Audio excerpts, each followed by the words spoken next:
கலைஞருக்கும் ஜெயலலிதாவுக்கும் இருக்கிற வித்தியாசம். ஜெயலலிதா வந்து ஒரு சில பேர்கிட்ட தான் பேசுவாங்க, அது அவ்வளோ வெளியில் போகாது. பட்டு கலைஞர் வீட்டில் ஏதாவது ஒன்று நடந்ததுன்னா தஞ்சாவூரில் இருக்க ஒன்றிய செயலாளருக்கு தெரியும், காட்டு தீயா பரவிடும். அது மாதிரி தான் கலைஞருக்கும். ராமதாஸ் என்ன பேசுகிறாருன்றத தெரிஞ்சுக்கிறதுக்கு எதுக்கு பக்கு? சாதாரணமாக சோர்ஸ் இன்ஃபர்மேஷனே வந்து அவங்க வச்சுருப்பாங்க. அவங்க பிஏக்கள் இருப்பாங்க, மற்றவங்க இருப்பாங்க, அவங்ககிட்ட என்ன பேசுகிறாங்கன்றத இன்னொரு சேனல் மூலமாகவே தெரிஞ்சுக்கலாம்.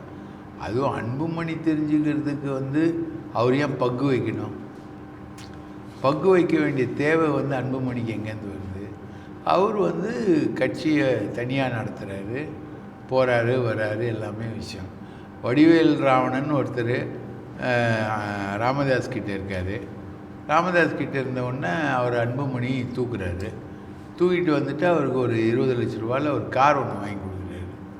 அவ்வளோதான், வடிவேல் ராவணன் நீங்கள் வந்துட்டார்.